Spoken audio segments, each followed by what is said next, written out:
साथियों, अकेले नहीं तो मिलकर भी चलना होगा, लेकिन ज़िंदगी वो सफ़र है जहाँ पर हम हर वक्त हर कदम चला करते हैं। फिलहाल वक्त हो चला है दोस्तों एक भेंट वार्ता का। एक art Hindi typography, doctor Shivani Manda से गुलनाज खान की बातचीत। श्रोताओं, कहते हैं कि जिसे तैरना आता है वो डूब नहीं सकता। एक बार ख़ास सलाहियत आपके भीतर पनपने लगती है तो फिर वो जो प्रतिभा होती है वो हुनर की शक्ल में दुनिया के सामने आती है, जो आपको अनायास ही पता चलती है कि आपके भीतर ये हुनर भी है। बेशक आप साइंस पढ़ रहे हों, लेकिन आप बहुत अच्छे कवि भी हो सकते हैं। ये हुनर भी आपके अंदर हो सकता है। ज़रूरी नहीं कि अगर आप विज्ञान के हैं स्टूडेंट हैं तो आप दार्शनिक नहीं हो सकते। ये तो गुण हैं आप में, इसकी बात है। वैसे आज इस बात को सत्य हम कह सकते हैं चरितार्थ करते हुए आज हमने अपने स्टूडियो में एक ऐसी शख्सियत को बुलाया है जो स्वयं डॉक्टर हैं और साथ ही साथ चित्रकारी भी करती हैं, वो भी बहुत ही अलग तरह की, हिंदी टाइपोग्राफी। ये नाम हो सकता है आपके लिए अनजान हो, लेकिन आज बातचीत के बाद आप इससे न सिर्फ आपके जहन में टाइपोग्राफी क्या होती है ये समझ में आ जाएगी, बल्कि ये भी कि हुनर कभी भी पैदा हो सकता है। तो चलिए बातों का सिलसिला शुरू करते हैं उस ख़ास शख्सियत से। आज हमारे स्टूडियो में है डॉक्टर शिवानी मंडा।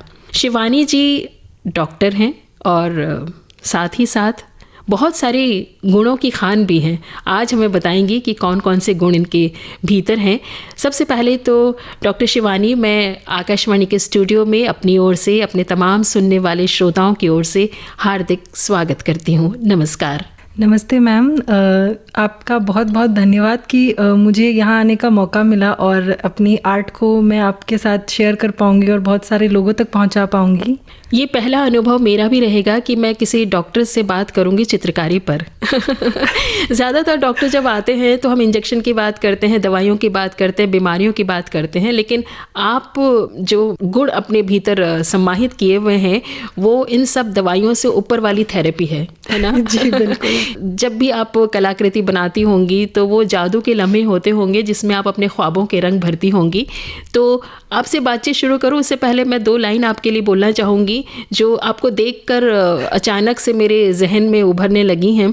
तो जिस तरह से आपके मनोभाव उभरते हैं और आप उन्हें कला में ढालती हैं, तो चलिए मैं तो स्वर और शब्दों का काम करती हूँ, तो शब्दों में बयां करना चाहूँगी अगर आपकी इजाज़त हो तो। बिल्कुल मैम। जी श्रोताओं, आज डॉक्टर शिवानी हमारे साथ हैं तो खुद ब खुद ये शब्द निकल रहे हैं कि मैं कलमकार, चित्रकार, भाव चित्र में अंकित करती, मैं कल्पना व्यक्त करती, चित्र में परिणित करती, सुंदर पृष्ठ आवरण सी भाव लड़ियों से पिरोती, एक कल्पना कल्पित चित्र में रंग भरती रहती, कागज़ पर टंकित करने अंतर्मन वाणी सुनती, मेरी करुण काव्य शैली हर चित्र में मुखरित करती। मैं अपनी भावनाओं को हर चित्र में मुखरित करती हूँ। मैं नहीं, डॉक्टर शिवानी मंडा। शिवानी जी, सबसे पहले तो अब हमें ये बताइए कि कब आपको पता चला कि डॉक्टरी की पढ़ाई कर रही हूँ मैं, लेकिन मेरे भीतर एक कलाकार पनप रहा है? जी, ऐसा है कि डॉक्टर तो मैं काफ़ी बाद में बनी हूँ, पर चित्रकार कह सकते हैं कि मेरे जहन में पहले से ही था। मुझे बचपन से बहुत ज़्यादा शौक़ रहा है रंगों का, और अलग अलग चित्र जब मैं बनाया करती थी तो ज़्यादातर चित्र जैसे न्यूज़पेपर कटिंग्स में से जो सब्जेक्ट आते थे, क्योंकि फ़ोन तो अब आए हैं जी, तो उस टाइम का रेफरेंस सब कुछ न्यूज़पेपर कटिंग या जहाँ आपको कोई फ़ोटो मिल गई वहाँ से होता था जी। तो मुझे कटिंग्स रखने का बहुत शौक़ था और फिर उनमें से मिक्स मैच करके मैं बहुत अलग अलग सब्जेक्ट बनाया करती थी। तो शुरुआत वहाँ से हुई थी। आपको ज़बरदस्ती तो नहीं किसी ने साइंस में एडमिशन करवा दिया और डॉक्टर बना दिया? नहीं, क्योंकि नहीं, बचपन से आपको शौक़ चित्रकारी का रहा है। और जैसा भी आपने कहा कि आप न्यूज़पेपर कटिंग्स को रखती थी, तो मेरे ख्याल से उन कटिंग्स को भी आप बड़े तरतीब से सजाती होंगी कि वो अपने आप में कलाकृति बन जाती होगी। मुझे जैसे मतलब घर पे सबको लगता है कि हम इतनी कटिंग्स का क्या करेंगे। हाँ। तो मेरे पास कुछ पेपर ऐसे भी थे जो मैंने मतलब बहुत साल पहले कट करे थे, जैसे 2 रुपए किलो गेहूँ के अनाज की कोई चीज़, जैसे किसान की कोई चीज़ होती है, या जैसे गुर्जर आंदोलन से रिलेटेड, तो मैं उनमें से सब्जेक्ट जैसे राजस्थानी कल्चर की जो भी फ़ोटोज़ आती थी जी, मैं वो इकट्ठा किया करती थी। या जैसे कोई मार्केट का कोई सीन या कोई बेस्ट पिक्चर अवार्ड आया करते थे कि ये शूट किया गया है इंटरनेशनली, अच्छा आया, तो वो अखबार के थ्रू ही देखने को मिलता था। बिल्कुल। तो वो मैं बहुत कलेक्ट किया करती थी और जब मौका मिलता था उन्हें बनाने की अपने तरीके से कोशिश करती थी। अच्छा, आमतौर पर जो चित्रकार होते हैं वो रंग और ब्रश से स्ट्रोक्स लगाते हुए कोई आकृति देते हैं। आपने कहा कि आप हिंदी टाइपोग्राफी करती हैं, तो टाइप करने का तो मतलब टंकन होता है, तो ये किस तरह की कला है जिसे हम हिंदी टाइपोग्राफी कहते हैं, जिसे आप कला का रूप देती हैं, इसके बारे में बताएं हमारे श्रोताओं को। ये जैसे हिंदी टाइपोग्राफी हमें सुनने में नया लग रहा है, पर राम नाम लेखन हमने सबने सुना है, या नाम लेखन जो है वो हमारा ट्रेडिशनल आर्ट फॉर्म है, बहुत पुराना। तो जैसे कि हम राम स्नेही हैं, तो जब मतलब मेरी एक इच्छा थी कि जैसे हम मंदिरों में जाते हैं हमारे रामद्वारा में, तो वहाँ हर जगह राम राम लिखा होता है, कहीं कोई मूर्ति नहीं होती। तो मुझे ये था कि नाम लेखन कला जो हमारी एक ट्रेडिशनल आर्ट फॉर्म है, उसे मैं ज़्यादा बच्चों तक कैसे पहुँचा सकती हूँ। तो मैंने शुरुआत में एक राम से एक चित्र बनाया था और वो रामद्वारा में भेंट किया था।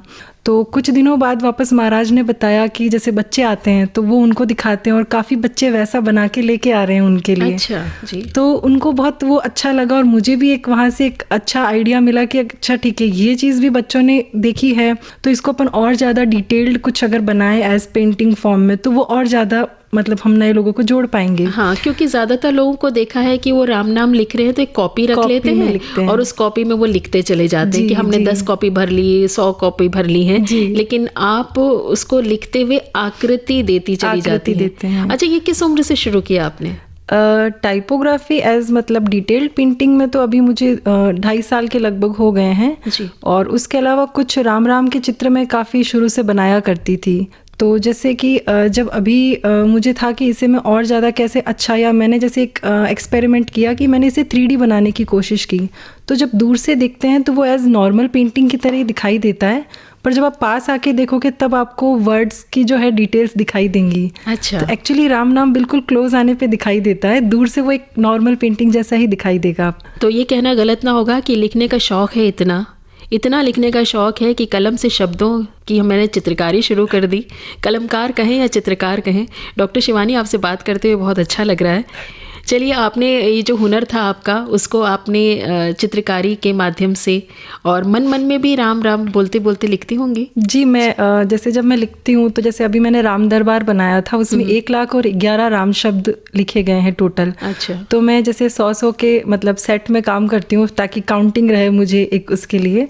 तो इसमें आप बीच में कहीं कोई ऐसा ऑब्जेक्ट भी रखती हैं जिससे पता चलता है ये 100 हो चुके हैं अब यहाँ पर, या कलर चेंज करती हैं? क्या करती हैं? नहीं, वो मैं मन में ही मैं गिनती रखती हूँ कि एक टाइम पे मैं 100 लिख के और फिर उसको साइड में नोट डाउन कर लेती हूँ कि 100 का सेट हो गया है। जी।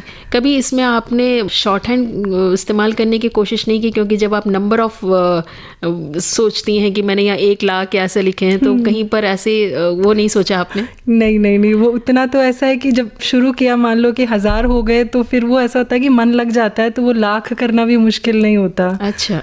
और एक सिटिंग में कितना लिख लेती हैं आप? एक सिटिंग का जैसे मैं लगभग 2 से 2.5 घंटे काम करती हूँ, तो वो डिपेंड करता है कि जैसे मैं कौन से एरिया पे काम कर रही हूँ। अगर कोई स्ट्रेट लाइंस हैं तो हम लगभग 5000 तक भी लिख सकते हैं। अच्छा। और कहीं जैसे मान लो मैं फेस पे काम कर रही हूँ, आईज बना रही हूँ, तो वहाँ मुझे बहुत डिटेल्ड देख के काम करना पड़ेगा, तो वहाँ थोड़ा मतलब कम हो पाता है। जैसे किसी टाइम 2000 ही लिख पाए, क्योंकि वो स्ट्रक्चर जैसे राम जी की ज्वेलरी बना रहे हैं या मुकुट बना रहे हैं, तो वहाँ थोड़ा डिटेल्स देनी पड़ती है। तो शिवानी जी, आप अपने सामने कोई चित्र रखती हैं या एक खाली कागज़ पर आप नाम लिखते हुए आकार देती हुई आगे बढ़ती हैं? कैसे करती हैं? क्योंकि आपको कैसे पता चलता है कि अब मैं यहाँ पहुँच गई हूँ, अब मुझे ऐसे करना है? क्योंकि आँख बनानी है, नाक बनानी है, हर जगह पर आपको लिखना है, लिखकर वो शेप भी देनी है कि देखने वाले को वो चेहरा नज़र आए, या जो भी आप बनाना चाहती हैं वो आकृति नजर आए। तो कैसे करती हैं आप? मेरे चित्र में शुरुआत में जब तक 70% काम होता है, तब तक कुछ समझ नहीं आएगा आपको कि मैं क्या बना रही हूँ एक्चुअली, क्योंकि वो जैसे रेफरेंस पिक्चर तो एक रखी जाती है, जैसे मुझे राम दरबार बनाना है तो वो मेरे पास है, लेकिन अब इस पैटर्न पे किसी ने ऐसा कुछ बनाया नहीं पहला, तो मेरे पास फॉलो करने के लिए कुछ नहीं है। तो मैं उसमें जैसे जो भी कलर स्कीम दिखती है, मैं उसको अपने दिमाग में डिवाइड करती हूँ कि मुझे कितनी लेयर्स में काम करना है। जैसे कई बार जहाँ पे कपड़ों पे काम करते हैं तो कोई, अब जैसे मैं सिर्फ 10 सिंपल जो रंग होते हैं उनका प्रयोग करती हूँ। हाँ, मैं अगले सवाल यही करने वाली थी कि रंग हमारे पास कितने सीमित हैं कलम जब हम इस्तेमाल कर रहे हैं, क्योंकि आपके पास अगर रंग की शीशियाँ हैं तो आप कई रंगों को मिक्स करके आप अलग रंग बना सकते हैं, लेकिन जहाँ पर स्याही आप यूज़ कर रही हैं तो लाल है, काली है, नीली है। इसके अलावा हरे के 2 रंग हैं। हरे के 2 रंग, एक पीला और नारंगी। इसमें आप मिक्स एंड मैच नहीं कर सकती हैं। मिक्स मैच नहीं, उसमें मैं कह सकती हूँ कि जैसे जो शुरुआत से मैंने कुछ जो रंग मिक्सिंग का काम किया है, पेंटिंग्स बनाई है, तो अब मुझे इतना डेप्थ नॉलेज हो चुका है कि जैसे अगर मुझे कोई कलर बनाना भी है तो मुझे पता है कि कितने कलर्स की ओवर राइटिंग करनी पड़ेगी, तो मुझे वो एग्जैक्ट कलर मिल जाएगा। ओह, तो ओवर राइटिंग करनी पड़ती है उसके लिए। ओवर राइटिंग, जैसे कपड़ों में मान लो मुझे कोई ऐसा शेड चाहिए जो लाल भी नहीं है और ऑरेंज भी नहीं है, तो वहाँ मैं रेड ऑरेंज का बेस यूज़ करूँगी। अब कहीं शेडिंग देनी है, डार्क लाइट दिखाना है, तो वहाँ पे हम बैंगनी भी यूज़ करते हैं। लेकिन जब हम कुछ लिखते हैं और उसके बाद ओवर राइटिंग करते हैं तो वो अक्षर ज़्यादातर बड़ा हो जाता है या थोड़ा बिगड़ जाता है, तो क्या ये भी आपका जितने बार ओवर राइटिंग कर रही है आपकी काउंटिंग में शामिल होता है? वो जी भी? बिल्कुल, वो जितनी बार लिखा जा रहा है वो काउंटिंग में शामिल होता है। और लिखने की जैसे कि जैसे राम दरबार में सारा जो कपड़ों का डिज़ाइन है सब कुछ है, और जैसे कारपेट फ्लोर के अंदर बनाया गया है, तो ओवर राइटिंग मैं करती हूँ एक डेप्थ देने के लिए, ताकि जैसे एक तो वो सिंपल 2D पिक्चर नहीं लग के उसको मेरे को 3D भी बनाना है कि वो उभरी हुई दिखनी चाहिए। तो जैसे मान लो पर्दे हैं या नीचे का कारपेट है, अगर मैं उसमें ओवर राइटिंग या एक कलर मिक्सिंग नहीं करूँगी तो वो मतलब लगेगा नहीं कि वो फर्श है और वो ऊपर का मतलब फ्लोर से ऐसे। जी बिल्कुल बिल्कुल, आप मतलब आपको उस चीज़ का भी ध्यान रखना है, क्योंकि आमतौर पर चित्रकार वो शेड दे देता है या एक शेडो से पता चल जाता है, कुछ इस तरीके से वो मतलब लकीरों के माध्यम से भी डेप्थ दे देते हैं, वो सब आपके साथ में नहीं होता, आपको सिर्फ लिखते लिखते ही करना है, इसको बनाना पड़ता है। अच्छा, आपने कभी आराम से एक ब्रश लेकर और वैसी पेंटिंग की नहीं सोची? बड़ा कठिन काम है। हिंदी टाइपोग्राफी, आराम वाली पेंटिंग्स भी मैंने बनाई है। अच्छा, 10th क्लास से पहले तक मैं आराम वाली पेंटिंग्स ही ज्यादा बनाया करती थी। लेकिन उसमें ज्यादा स्कोप नजर नहीं आया आपको? ये थोड़ा सा अलग हटके है। हाँ, ये मुझे ऐसा था कि जैसे जब मतलब मैंने वापस सोचा कि पेंटिंग को मुझे थोड़ा सीरियसली लेना है, या मतलब मेरा हमेशा से एम ये था कि मुझे प्रोफेशनली भी अगर करना है तो कुछ ऐसे वे में कि मैं लोगों के लिए कुछ दे के जाऊँ। तो मुझे जो टाइपोग्राफी है वो मैं ये कहूँगी कि मैंने कोई इजाद नहीं की है, बस मैं उसका एक छोटा सा हिस्सा थी। और अभी मेरी कोशिश ये है कि ठीक है, मुझे अगर बहुत सारे लोग जानते हैं या बहुत सारे बच्चे अगर फॉलो कर रहे हैं तो मैं उन्हें कुछ पॉजिटिव सिखा के जाऊँ। जी, डॉक्टर शिवानी मंडा को एक डॉक्टर के तौर पर लोग कम जानते हैं जी, एक टाइपोग्राफर के तौर पर आपको ज़्यादा जानते हैं, तो किस किस मंच पर आपने क्या क्या काम किया है? जैसे कि शुरुआत में सबसे पहले जैसे मैंने राम मंदिर बनाया था जी, तो उसके लिए इंडिया बुक ऑफ रिकॉर्ड्स में उसको दिया गया है टाइपोग्राफी के लिए एक अलग दर्जा, तो वो रिकॉर्ड्स में शामिल किया गया था जी। और उसके बाद धीरे धीरे जैसे मैं कहूँगी ज़्यादातर जैसे जब मैंने काम शुरू किया था बहुत कम लोग थे जो मुझे जानते थे, पर अभी सोशल मीडिया पे भी एक अच्छी फॉलोइंग मैं कह सकती हूँ या अच्छे साथ मुझे मिला है बच्चों का, लोगों का। जैसे कोई बच्चे नहीं चलाते तो उनके पेरेंट्स यूज़ करते हैं।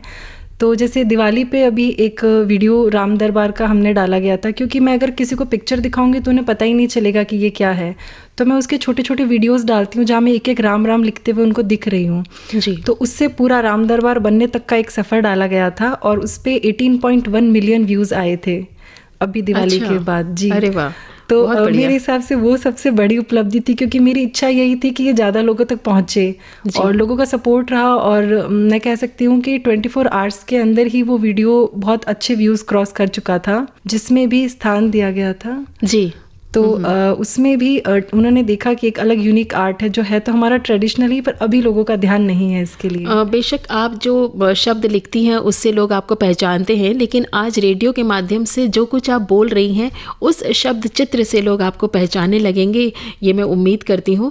और मतलब आपसे ये पूछना चाहती हूँ मैं कि इतना लिखती हैं आप, इतना लिखती हैं, तो लिख लिख के हैंडराइटिंग भी अच्छी हो जाती होगी ना? तो जो बच्चे लिखना नहीं पसंद करते हैं या जिनकी हैंडराइटिंग अच्छी करवानी हो तो उन्हें हिंदी टाइपोग्राफी दी जा सकती है। बिल्कुल, कोई भी लैंग्वेज की दी जा सकती है। अच्छा, हाँ, अगर हिंदी लिखने में मुश्किल है तो हिंदी का दे दो। मैंने हिंदी वही चुना था कि जैसे इंग्लिश टाइपोग्राफी के तो फिर भी कुछ आर्टिस्ट मिल जाएंगे जैसे आउट ऑफ इंडिया के लिए, बट अगर अपन मान लो कि हम ट्रेडिशनल आर्ट की ही बात कर रहे हैं तो हिंदी ही हमारा नाम लेखन ट्रेडिशनल है। जैसे कोई लोक भाषा में भी लिख सकते हैं, पर मैंने जैसे शुरुआत करी कि भाई राम स्नेही और हम राम राम का ही चैंटिंग करते हैं, तो राम सबसे आसान शब्द है और उसे लिखना और एक आर्ट के लिए डालना भी बहुत ईजी है, क्योंकि कोई एक्स्ट्रा मात्राएं नहीं है। बिल्कुल।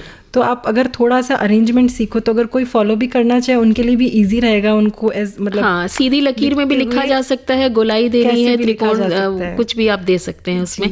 तो राजस्थान से आप जुड़ी रही हैं और राजस्थान में ही पली बड़ी हैं, तो राजस्थान की जो हमारी कला है, जो संस्कृति है, क्या कभी आपने सोचा कि इसे भी मैं हिंदी टाइपोग्राफी में अलग तरीके से लोगों के सामने लाऊं? जैसे अभी मैं मतलब कह सकते हैं कि राजस्थानी जो फॉर्मेट्स हैं उन पे भी कुछ पेंटिंग्स के लिए काम कर रही हूँ जी। तो उनमें ऐसा जैसे है कि अभी तक मैंने ट्रेडिशनल कोई ज़्यादा पेंटिंग्स नहीं बनाई है, वो मैंने एज इन पेपर कटिंग्स की जो मैं बता रही थी उसी तरीके की बनाई थी। टाइपोग्राफी में अभी उसको मैंने इंक्लूड नहीं किया है। जी, बहुत अच्छा लग रहा है आपसे बात करके। जो लोग टाइपोग्राफी करना चाहते हैं, अब आपसे इंस्पायर होके आपके वीडियोस देखकर आज आकाशवाणी पे जिस मंच से आप बोल रही हैं, तो लोग शब्दों के माध्यम से आपको महसूस कर रहे हैं। तो आपकी इस प्रतिभा से जो लोग खुद को भी जोड़ना चाहते हैं, उनको किस तरह की तैयारी करनी होगी या उनको अपने अंदर क्या सलाहियत लानी होगी? सबसे पहले पेशेंस तो मैं बोल देती हूँ अपनी तरफ से कि सहन शक्ति तो सबसे पहले होनी चाहिए, और उसके बाद आप बताएं कि क्या क्या और गुण होने चाहिए। सबसे बड़ी चीज़ तो मैं कहना चाहूँगी, जैसे कि हम अगर मान लो, जैसे एक हमारे रामस्नेही गुरु ने ही एक बात बताई थी जो मैं बहुत ज़्यादा फॉलो करती हूँ। वो लाइन है, जेतु चेलो देह को देह खे की खान, जेतु चेलो शब्द को तो शब्द ब्रह्म कर जान। क्या बात है। तो अगर हमको किसी को गुरु भी मानना है तो वो गुरु कोई फिजिकल अपीयरेंस नहीं है, वो एक शब्द है। वो शब्द जिसको हम कह सकते हैं हमारे लिए पॉजिटिव एनर्जी का सोर्स हो सकता है, जिसे हम मानते हैं।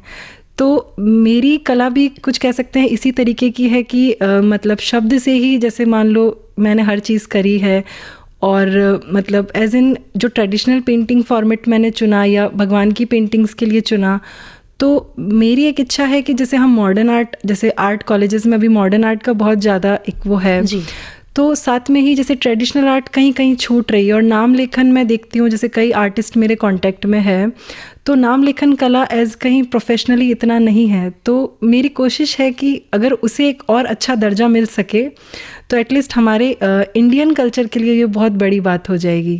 जी, और इसमें जब आप लिखती हैं तो साइज़ का भी ध्यान रखती होंगी कि मुझे किस साइज़ का लिखना है, और क्या एक नॉर्मल पेन से लिखती हैं आप, या इसके लिए वो जो पुराने ज़माने में कलम इस्तेमाल की जाती थी आप वो इस्तेमाल करती हैं? कैसे लिखती हैं? टेक्नोलॉजी ने थोड़ा सा काम आसान कर दिया है। जैसे अभी फाइन राइटर्स यूज़ करती हूँ मैं। पहले मैंने ये हमारे जो नॉर्मल बॉल पेन होते हैं उनसे भी लिखा था, और अभी मैं फाइन राइटर्स से लिखा करती हूँ। तो उसमें जो 10 रंग हमें मिलते हैं उनको लेते हैं, और निब उनका लगभग बॉल पेन जैसा ही होता है, कह सकते हैं, बस वो कलर्ड होते हैं। जी, तो बना बना के लिख के अपने घर तक सीमित रखती हैं, या मतलब जान पहचान वाले दोस्तों को गिफ्ट करती हैं? क्या करती हैं फिर आगे? जैसे कि मेरा बेसिक एम यही रहता है कि किसी मंदिर तक पहुंचाई जाए। तो जैसे कि मैंने एक बालाजी की पेंटिंग बनाई थी, उसमें जैसे जो है 61,000 जो है राम शब्दों से बनाया गया था, और उसे पाल बालाजी मंदिर के अंदर काफ़ी समय तक डिस्प्ले के लिए रखा गया था जी, ताकि जैसे कि भी पाल बालाजी मंदिर हमारे जोधपुर का काफ़ी माना हुआ बड़ा मंदिर है, तो बहुत लोग आते हैं वहाँ पे। तो मुझे वहाँ से बहुत अच्छे रिव्यूज़ आए थे कि कुछ बच्चों ने वहाँ देख के शुरू किया था। और उस तरीके से जैसे राम दरबार की जो पेंटिंग है, वो मेरी इच्छा है कि जब अयोध्या का राम मंदिर बन जाए तो वहाँ के म्यूज़ियम के लिए मैं भिजवाना चाहती हूँ। जी, तो बिल्कुल आपकी बहुत अच्छी कल्पना है, और हस्तकला या कला एक हस्तकला नहीं है, ये कलाकार की महसूस की गई अनुभूति का प्रसारण है। और आज आपने अपनी अनुभूतियों को हमारे साथ बांटा, हमारे श्रोताओं तक अपनी बात पहुंचाई। आपसे मिलकर, आपसे बात कर हमें बहुत अच्छा लगा। आइंदा हम आपको और बड़े रूप में देखना चाहेंगे, और कुछ नया करें तो हम फिर आपको वापस अपने स्टूडियो में ज़रूर आमंत्रित करेंगे। आपको बहुत सारी शुभकामनाएं। डॉक्टर शिवानी मंडा, आप आज स्टूडियो में आई, बहुत बहुत धन्यवाद। Okay, thank you ma'am.